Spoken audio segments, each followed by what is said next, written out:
Hello and welcome to episode number 12 of the podcast. My name is Benjamin Brain and I'll be your host for the next 45 minutes or so, and this is the truth about business.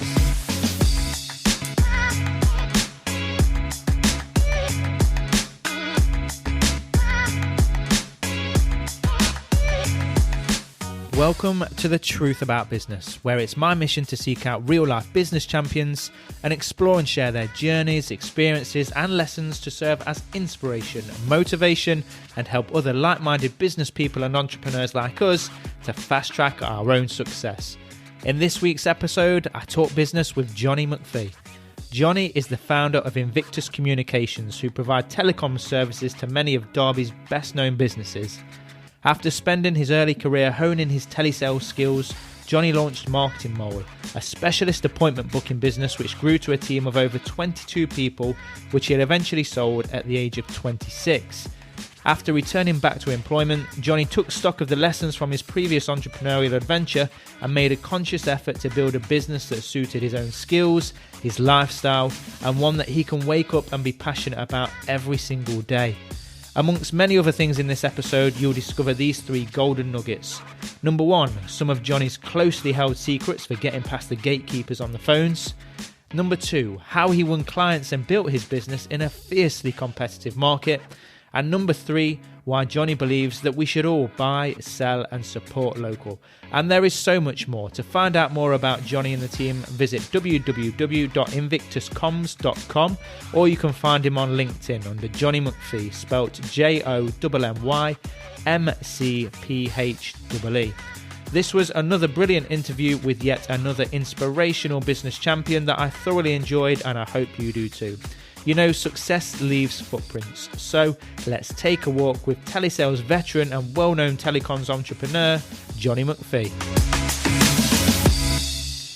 Right, Jonny, welcome to The Truth About Business. Thanks for joining us on this show. So my first question is, for the audience that might not know what you guys are about in Invictus, can you give us a bit of a summary? Yeah, we supply telecoms, broadband, mobiles, commercial energy to businesses with 5,000 employees in the Derbyshire region. We're a company that's based in Castle Donington. Can you cast your mind back and remember how you got your first job? I started early actually because I worked on the market and I used to set out the market stall before school at 6 a.m. I worked on the paint stall, putting out tins of paint before school, mate, and then after school taking it back down.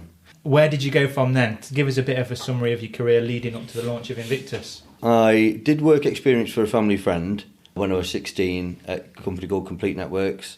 And then because I'm originally from Cheshire, you see, so I moved from Cheshire to Derby when I was 16. And then I got a job at Egg, who was like Derby's biggest employer at the time. So I did a few years at Egg, which had a fantastic time. You know, the social life was brilliant. And then I went back to Complete Networks and got a job with them. I initially started doing telesales, and it was just myself ringing off a big button phone. You know, with them phones that your grandma and granddad have, with them big buttons. I was sat in an office by myself, ringing off this big button phone. Anyway, we grew the team from myself to 6 staff, all telesales staff. But we were working intelligently, and what I mean by that is, if a company submits planning application details to the council, at which point it's in the public domain, and there's companies which will collate that information and sell it to you. So we were buying that information.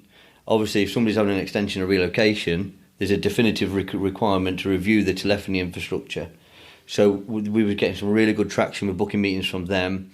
And also, what happens a lot in the telecoms industry is manufacturers will buy other manufacturers and then make their portfolio of products obsolete, which is an opportunity for you to go in and upsell then. So we was buying databases.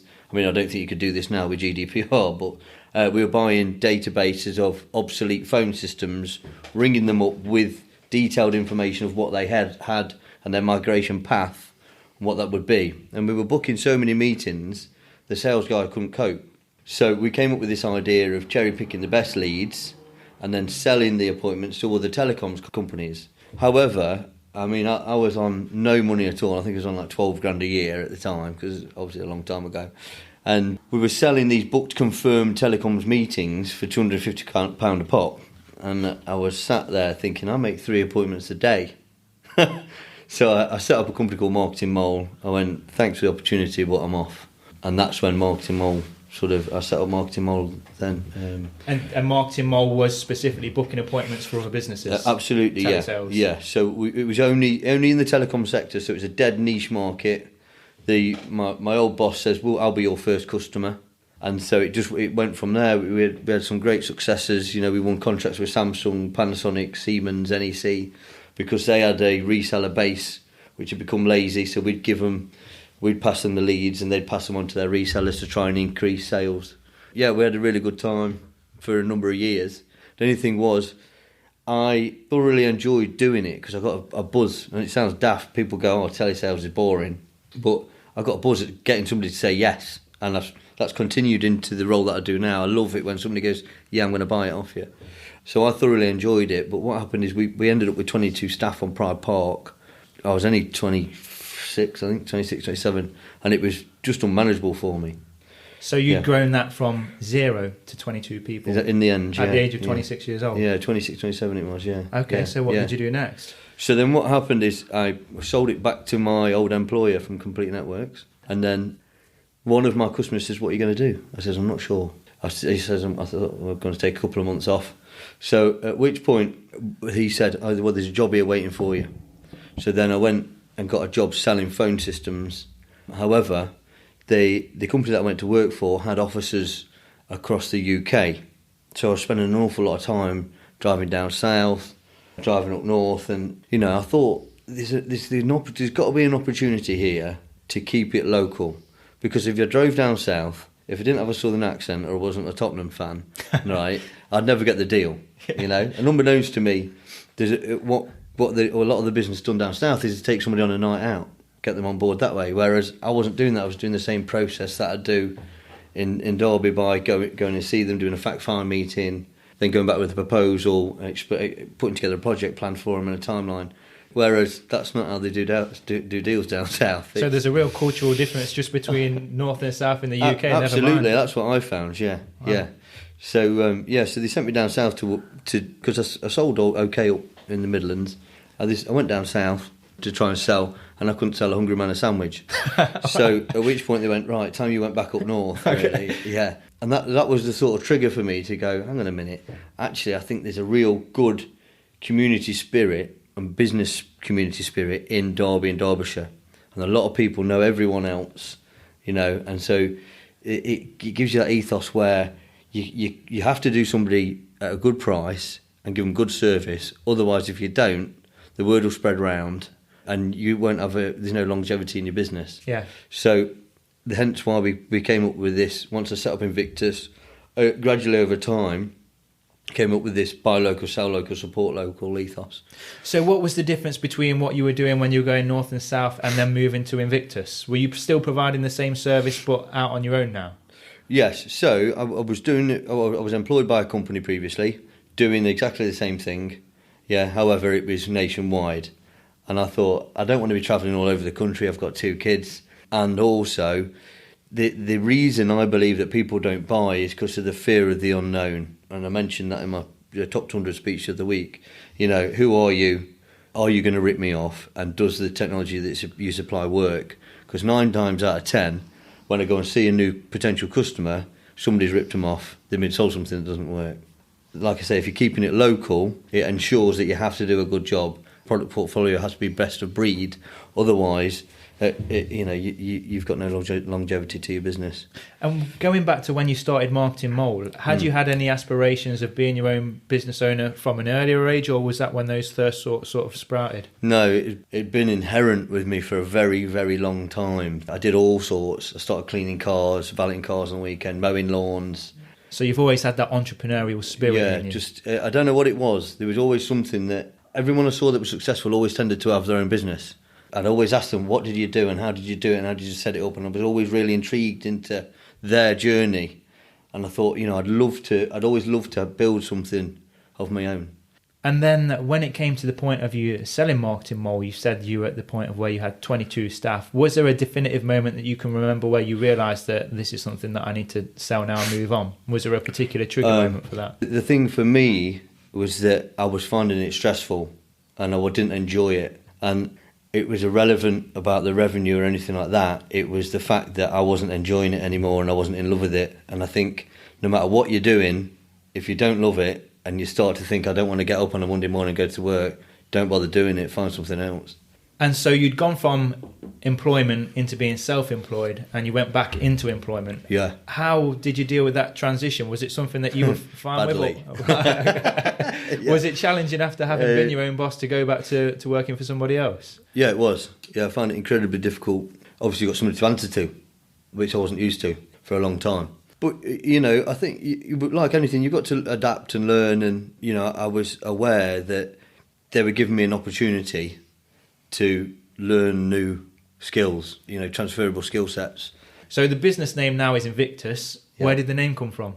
Invictus means success in the face of adversity, and I really sort of resonated with that little phrase. Also, the Invictus Games, there's obviously been a lot of buzz around that, and my mindset was there might be some potential spillage if you type in Invictus onto our page, you see, as well. Some Google hacking. Yes. How did you market yourself as a newcomer to the telecom sector? Well, we worked hard to get some well-known local reference sites to then utilise in every new sales meeting I went into, to try and take away the fear of the unknown. Oh, you've only been trading for 6 months. Why should we deal with you? How do we know you're not going to go bust in another 6 months' time? Which was where winning Hannells was a good one for us. How did you pick the businesses that you wanted to use as those references? Did you have specific targets in mind? Yeah, we did. Like I say, any well-known organisation in Derbyshire, and you know, there's a lot of them. To be fair, there's a lot of well-known companies in Derby, and estate agents was a good sector for us because they're heavy phone users. They've historically been charged a lot for the calls, and the product we supply, we're giving them the calls for free. So you had these target companies that you wanted to get on board to give you some added credibility. How did you get to the stage of being able to get these target companies on board? Well, initially, I just utilised my personal network, so i.e. family and friends, because there's that trust element there with them. However, they were in their black book, as it were, as only has a finite period of time, you know, and you need to start thinking, right, where am I going to get my next opportunities from? So what I thought was I'd open a call centre for Invictus and we'd book a load of meetings and we'd smash it and, you know, do really well. However, what quickly came to fruition was that since finishing Marketing Mole and setting up Invictus, times had changed. Companies were getting 2 or 3 calls already that morning before we'd rang. The gatekeepers were fully prepped and there's no way they were going to let you past. So after 6 months and an incredible amount of money that I'd lost, I went, right, what do we do from here? I'll go back to basics, cut my overheads down, get rid of the telesales team. However, how am I going to start generating some new appointments or opportunities? So at which point we started to build a referral network around us. So i.e. instead of targeting the end user, who we know we can't get access to unless we've got a personal relationship in there, it's, right, I'm going to target IT companies, photocopier companies, commercial estate agents. So anybody who's got an existing customer base that are the same demographic of mine. So I can then go into sell to, and if I give them leads, they'll give me leads back as well. Okay. And that's where we've started to be more successful. Yeah. And what was the time frame from Marketing Mole to setting up Invictus, roughly? It must have been a couple of years. But in that such a short space of time, 2 years, the sales game had changed so much that those telesales skills that you'd have learned in your previous experience and honed didn't really come in much use anymore. No, that's right. Because the appointments that they did generate, they were getting 15 quotes. They was only going to give you, you know, it was all about cost. It was not about any added value that you could bring to the party. You know, the buy-in cycle was forever and a day. You know, it was just low-hanging fruit, and, you know, customers that you know full well was going to be a nightmare anyway, that you don't want to deal with. So your strategy has now gone from telesales to targeting customers who have a potential bank of more customers for you that you can then tap into. Yeah, well, we can pass them leads and they can pass us leads. Right, okay. So you're adding value for them and they're adding value for you. Yeah, okay. Yeah. What would you say was your biggest challenge during that first 12 months of starting Invictus? I couldn't pinpoint one, to be quite honest with you. I had about 50 different challenges which I've struggled to deal with on a daily basis.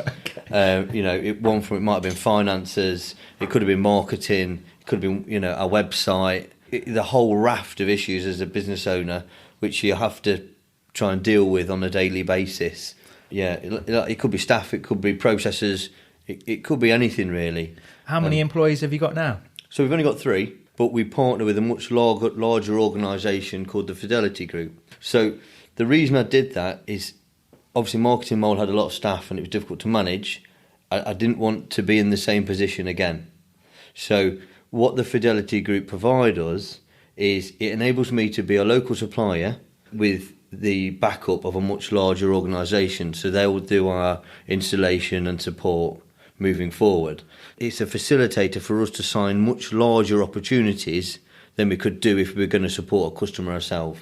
So it allows you guys to get out there and do what you do best with regards to speaking to new clients whilst they take care of more of the sort of back-end stuff. Absolutely, yeah. When did you realise that, or what was the point when you realised that you needed to bring on board your first member of staff? Well, the plan was never really to bring on any member of staff. You know, when you meet certain people and you think they could fit really well into my organisation. I'd imagine over the next couple of years, organically, we're going to grow. Not because I particularly want to, it's just that if I find somebody with the right facets and skill set and beliefs to join our company, then they will do. I won't actively go out seeking somebody. So you've literally just met people who you would think would be great in the company and invited them to come on board with you? Absolutely, yeah. And what are those sort of facets and skill sets that you're looking for? Or that you're not actually looking for, but that you appreciate when you come across them? As the old saying goes, people buy from people. So they've got to be outgoing, they've got to be personable, they've not got to be arrogant. And also, I try and find skills in them that I haven't got. So Lauren is really organised, which is, a skill that I haven't got, and she keeps me on track. Okay. Ed's really good with finances, I'm not. So he looks after that aspect of things. So you're building sort of a dream team to enable you to do what you do best. Yeah. So I would imagine telecoms, like most industries, is a fairly competitive one where you are going up against maybe multiple service providers. How does Invictus separate themselves from the competition? Buy local, sell local, support local. And do you find that goes down really well with local people? That's something that they appreciate? 100%. And I believe that it would only pretty much work in Derbyshire, because of the Derbyshire business community that we are in. So what are the plans for Invictus moving forwards now? To carry on doing what we're doing, to carry on building a solid referral network around us. I'm only 34, I know I look a lot older, it was an old paper round, all uphill. However, just to continue what we're doing, to increase profitability year on year and increase our customer base year on year. Further down the line, I'd love to get into business centres, because obviously the products and services we sell fit really well into business centres. So I see a potential recurring revenue for me to buy a commercial premises and open a business centre. Well, that's a long way off yet. Right, so we know about your journey, Jonny, and the launch of Invictus and the challenges and how you got there. Now I'd like to tap into some of your expertise. So obviously you're a telecoms man and you spent a lot of time on the phones as well, selling services and products. What are some of the biggest mistakes that you see when you go into businesses making with their telecom systems? I don't necessarily think it's their business's fault. I think they're ill-advised by their incumbent supplier. An incumbent supplier will shoehorn a product in there which is not a good fit for the business. However, it benefited the salesman at that particular time. And I think that is the biggest mistake, that the supplier will not give them impartial advice, more shoehorn a solution in. Right, and do you think that's common with quite a lot of companies in this sector, or are they more interested in getting the sales rather than doing what's best for the end user? What you've got to bear in mind is salesmen have targets to meet on a monthly basis, so they are under pressure from the company that they are employed by to hit targets each month. So I think the customer's requirements get pushed to one side a lot of the time to what's best for the telecoms company as opposed to the end user. Yeah, and I think for a lot of business owners, telecoms is one of those sectors where you do sort of have to trust what the salesperson is telling you, because not very many people have a lot of knowledge about how it works and what you need, and all cables and boxes and everything else. It can get quite complicated. You've hit the nail on the head there. The problem is that the people that we normally deal with are business owners. They run a business. They don't install telephony solutions 3-4 times a week. They've got a business to run, so they are trusting their chosen provider, and not every time that trust repaid, really. Do you find that businesses review these sorts of services within their own businesses on a regular enough basis, or is it a case of somebody has the system fitted and then it's there for the next 5 or 10 years? You'll find that what happens is somebody will get a solution in and working, and it's normally been such a nightmare to get it in and working that they will never want to review it again. Right, okay. So you're on, I mean, you're already on the back foot there. Or on the other end of the spectrum, you have organisations that will review constantly. To give marketing companies, web development agencies, them sort of organisations are always constantly, I generalise a bit there, but they are normally reviewing their current infrastructure on a regular basis. And what are some of the signs that a business owner should be looking out for that it might be time to review their own services? If they're still paying for calls, BT have been ringing customers to say your ISDN lines are going to be made obsolete, which is absolutely true. But they've put the fear of God in them, saying they're going to be made obsolete, you need to change now. They don't. They've been saying ISDNs are going to be changed for years and years and years. I think the thing is, an organisation's biggest overhead is staff. And how can you get the most out of them staff and ensure they're more productive? Are they working from home? When they do work from home, what they're doing? And with technology, you can now get all that management information. So it's not necessarily... it's a phone on the desk that works and it gives me downtime. Yeah, you can get that from any old system. It's right. Have I got call login as standard? If somebody leaves a voicemail message on my desk phone, will it email me a Wi-Fi of the call so I can listen to it on my mobile? There's loads of different features and functions that enables an organisation, and particularly their staff, to be more efficient. So there's some quite technological stuff that you can get with the phone systems now. Like you say, it's not just a case of picking up a receiver and dialing. What are some of the advantages of a business upgrading and working with a company such as Invictus? Well, one, you've got a local point of contact.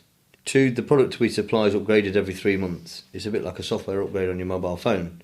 So you're always constantly on the latest technology, and the upgrade is pushed to the device and it's included in the cost. You don't have to pay an annual maintenance fee or pay for an upgrade every 12 months or 24 months. It's automated. So you don't have to think about it. You're always on the latest technology. Going back to these telesales, obviously we talked earlier about the fact that in that short space of 2 years between leaving Marketing Mole and setting Invictus up, the game had changed with the telesales. But it's still a big part of a lot of organisations' business. From your own experiences and from your own successes, what do you think makes a good telesales person? Resilience. Okay.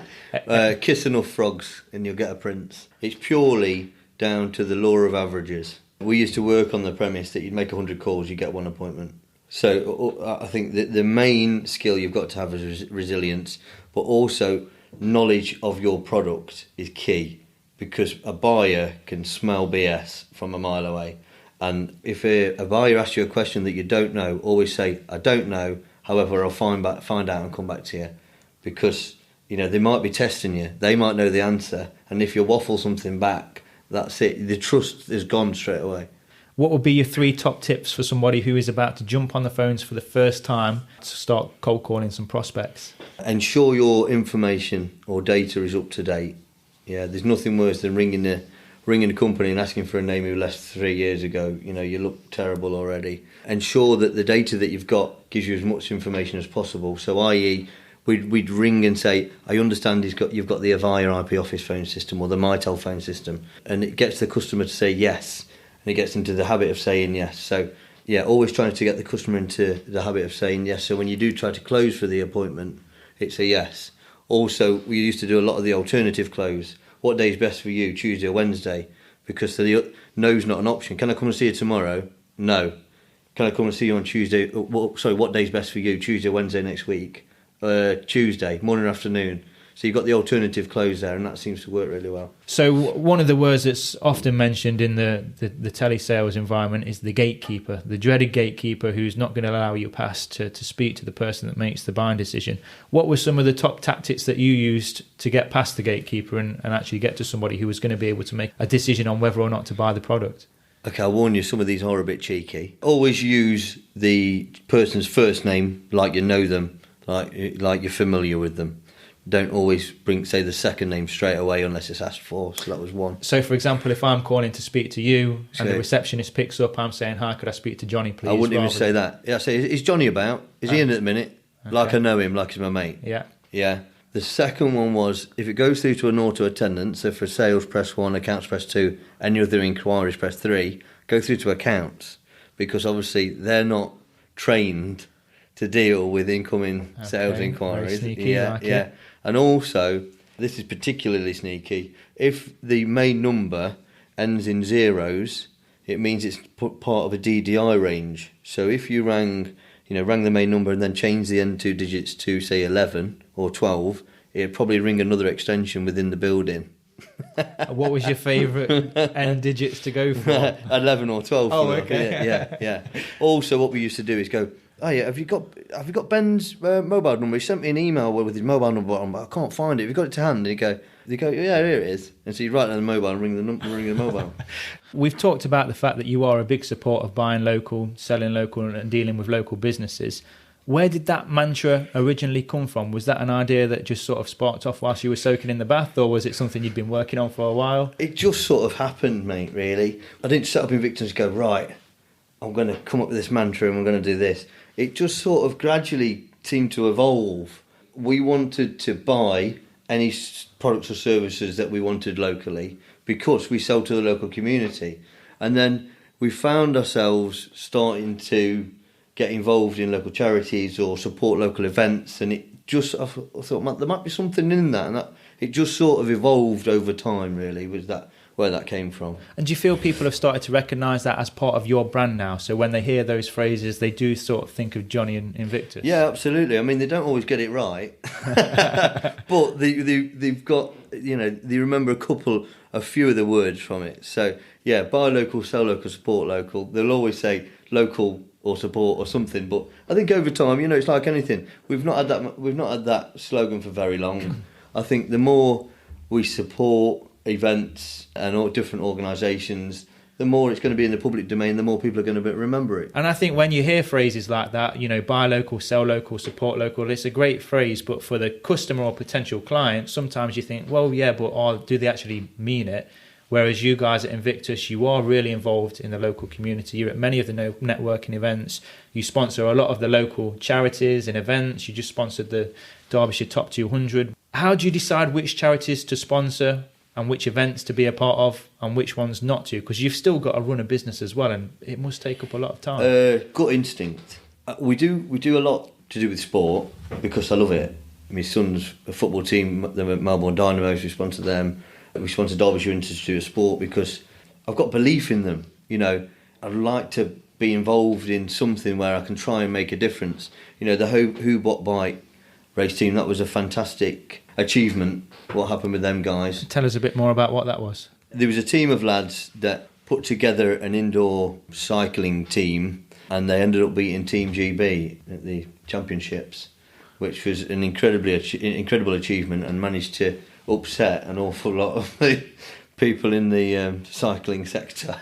And when you are sponsoring those events and going out and talking to potential new clients, the fact that you're able to say that you sponsored the Who What Bike team, you work with Derbyshire Institute of Sport, you sponsor local charities, is that something that they appreciate and you're able to generate more business from, or is it just something that's important to you? I don't know whether it makes that much of a difference. We've sponsored the Derbyshire Top 200 because they are ideal clients for us, and like I said, we already supply a number of the top 200 already, so that should have given them some comfort that we're used to dealing with organisations of that size. So that was a good fit for us. I met John Cowley from the Telegraph, and he was on about paying for some PR on their new website, which I wasn't interested in. He says, however, we've got this top 200 which instantly struck a chord with me. I spoke to Ed, our finance director, and it struck a chord with him as well. So, that was a sort of good fit for us. And in the speech that I saw on LinkedIn, which was, I think, the opening of the announcement of the top 200, you'd said that there was the talk of you were down the pub with your friend, and he said, Jonny, why are you sponsoring the top 200? You're shooting a bit above your weight here, but then your response to that is because, well, that's what you aspire to be yourself. So that's the sort of level that you want to take Invictus to. Yeah, I mean, it was a bit tongue-in-cheek, but, of course, you've got to have aspirations. Otherwise, what's the point in setting up a business, going through all the pain and heartache and graft, if you haven't got aspirations for it to be successful further down the line. Okay, Jonny, so we know about your journey to launching Invictus and some of the time after that. We know about some of your skills, and we've shared some ideas of how people can improve their own business. Now I'd like to find out more about Jonny, the business owner / entrepreneur. So can you tell us what a typical week looks like for you? Yeah, Monday's always in the office because we devise a plan of attack. See, I've got an old school file of facts, right, with a to-do list on it, and everyone always mocks me for it, but without that, I'd be all over the place. Every week we try and do 5 new sales meetings, and then we try and do 2 networking meetings, and then on the Monday it's a full day of prepping what we're going to do and trying to book their meetings in. And then Wednesday, Thursday, Friday is all about actually getting out to see the clients and turning up to the networking meetings. And then Friday morning I go to B&I, my breakfast networking meeting, and then I try to finish a bit early on a Friday so I can pick my kids up from school. A lot of the guests that have been on so far have been quite heavy into networking, and for some of them it still generates business now, which is why they still turn up. Yeah. Do you feel that's been a worthwhile investment of your time? Do you still generate leads and business from your networking, or is it more because you enjoy it? If it didn't make financial sense for us, we wouldn't do it. So it is part of your marketing strategy, 100%. Really? It's been fantastic for us. Lauren goes to another B&I, and it's brought some of our biggest customers to us. But I know it's a bit cheesy, but they say this giver's gain. And actually, the more you generate leads for other people, the more you seem to get back somehow. It's weird. But yeah, it really does work for us. And that was a great additional revenue of leads once telesales had gone. We've talked about the challenges for the first 12 months and the fact that there were so many challenges. Is there one over your career, really, not necessarily just with Invictus, that you have felt was your biggest challenge in business so far, whether it was marketing mold or at Invictus, and what did you do to overcome it? Mine's focus. I struggle with focus. So we had a bit of a discussion earlier about, you start something, then next thing you know, you've moved on to something a bit shinier.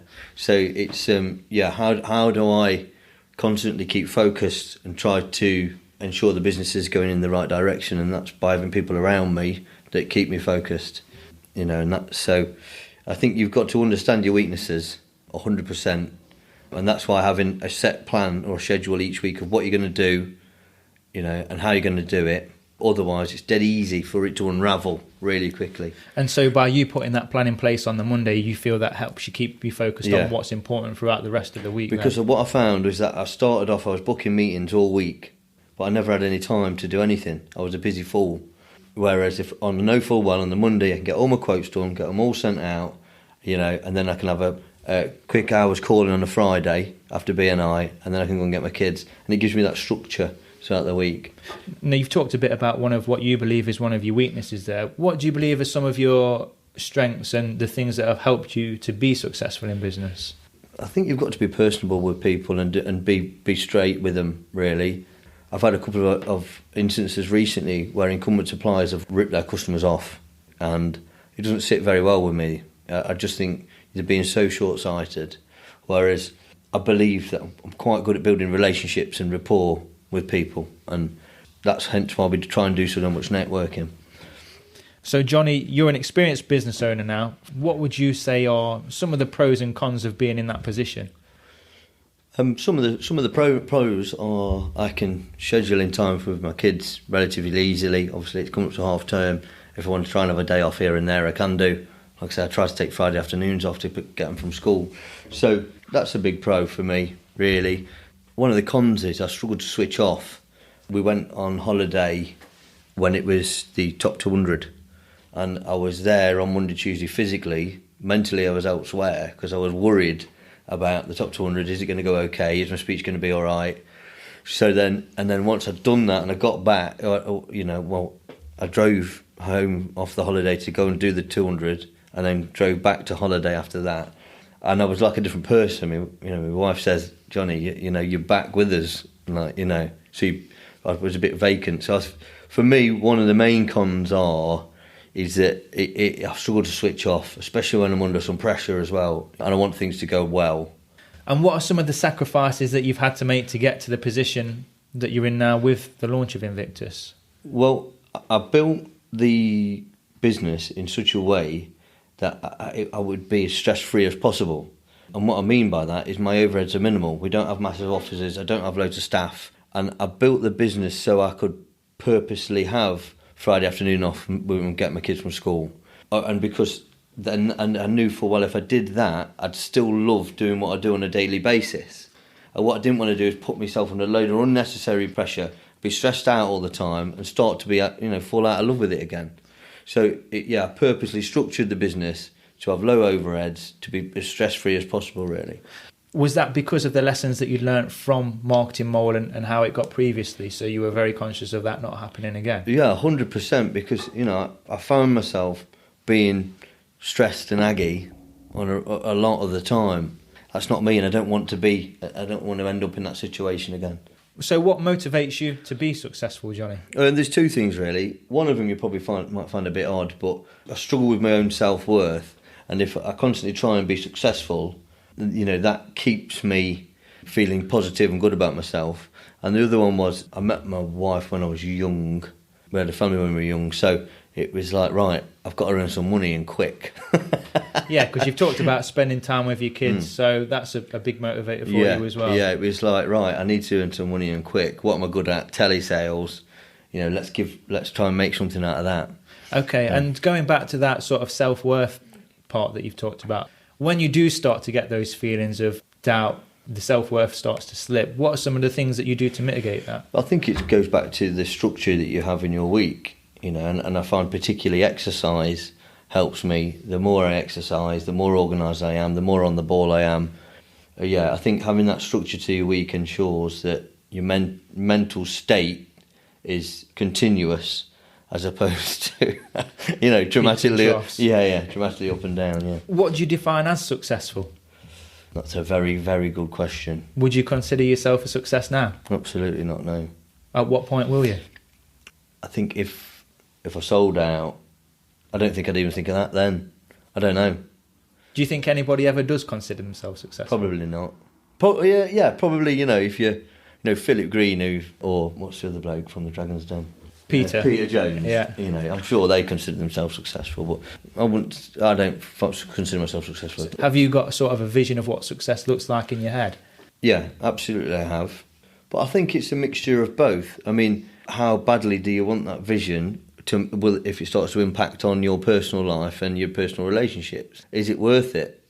Because at the end of the day, the car and the house can go, but, your family and your friends will always be there. So which parts of your business in particular, or what aspects of business do you enjoy? Which do you get the most kick out of?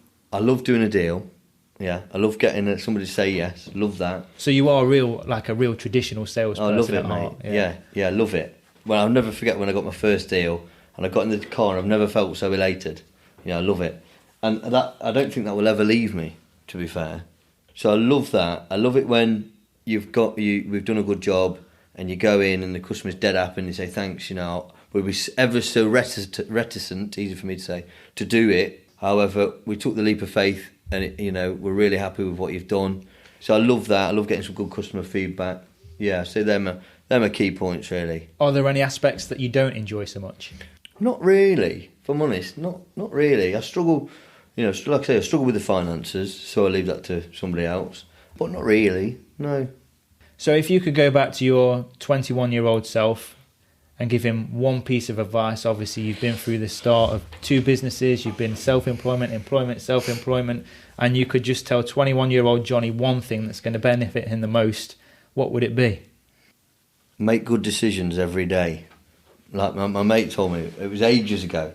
He says, you can get your different decisions every day, whether you let's come to the pub or let's go to the gym. Make a good decision every day. It might only be little, but try and make a good decision, or the decisions that you make that day, good. And so making that one good decision per day, where you choose the maybe the harder option versus the easy option, I suppose that's helping to build your discipline, which is a good thing to have when you're building a business. But what other benefits do you think that has? I think it gives you like a mental green tick, makes you feel good about yourself. I didn't go for the McDonald's, I had a salad, And so, I think it goes back to the self-worth thing, really.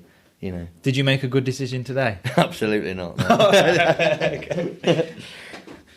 Do you read, Jonny, any business books in mind? Oh, like The Secret, The Magic. Yeah, that's been mentioned a couple of times. Yeah. What did you take from them? I like that. I truly believe in the whole visualisation. Okay. If you see it in your mind's eye, it'll happen. When I first set up Invictus, I was driving in a little Volkswagen Fox, and every time I got in it, I was driving a Merc. And about a year down the line, I got my Merc. And it was once I got the Merc, it was weird because it was like I'd already been in it for a year. Honestly, it's the weirdest thing. And how does that feel when you visualise something for so long and then you finally achieve it? It just felt wicked, mate. Yeah, I loved it. So we've talked about already, number one, you find it hard to switch off when you are away from work, but you also like to spend time with the kids and the family. Have you got any hobbies, or what else do you like to do when you do get some spare time? I've just been accepted for the London Marathon, so that's starting to consume a bit of my time. Yeah, I can imagine. Do you run a lot already? No. Only from my problems. So yeah, that's consuming a bit of my time, but pretty standard stuff really. Taking the wife and the kids out, socialising with friends. We love a bit of Uno. Me and the missus and the kids. So yeah. So would you consider yourself to have a fairly good work-life balance? Yeah, I would. Yeah. I think it's only now and again I get stressed. I won't say it's on a regular basis, and with regards to switching off, if I write it down, or if I drive with the radio off, I normally have a solution by the time I've arrived at my destination. So that having driving for some reason helps me subconsciously think about things and develop a solution to it. So taking all of your experiences in business so far, be it self-employed or employed, if you were sat in front of somebody who was about to start off in business on their own for the first time, what advice would you give them to help them succeed as quickly as possible? Have an incredibly detailed business plan and try your utmost to stick to it. Understand what your weaknesses are and bring in skill sets to complement them. Thirdly, don't give up. And my last question for you today, Jonny, if people want to find out more about you or Invictus, where can we find you? www.invictuscoms.com. Jonny, love talking business with you. Thank you so much for being a guest on The Truth About Business. My pleasure, mate. I've enjoyed it. Thank you to my listeners. As always, appreciate your support. Thanks for listening, and catch up with you on next week's episode of The Truth About Business. One final thing before you go. If you enjoyed this interview and want to make sure you don't miss out on the next episode with another real-life business champion, make sure you subscribe via iTunes, Spotify, your favourite podcast app, or by visiting my blog at benjaminbrain.co.uk and hitting subscribe. At the blog, you'll also find the show notes to this episode, which includes all the relevant links to the website, social media channels, contact details, and anything else that was discussed in the episode. Just type in the name of the guest, and that will bring that right up for you. And finally, I'm always on the search for great business owners who would be happy to spare just a couple of hours of the time to share their business experience with our audience. So if you know of anyone that would make a great guest, or you'd like to feature yourself, just let me know. Send an email to hello@benjaminbrain.co.uk and I'll reply personally as soon as possible. Also, if you've got any feedback, questions that you'd like me to ask our guests, or any other suggestions, I am definitely all ears. That email address again is hello@benjaminbrain.co.uk. So that's it for this episode. I just want to thank you sincerely for listening. I hope you enjoyed it. Stay hungry, stay fearless, get out there and make it happen.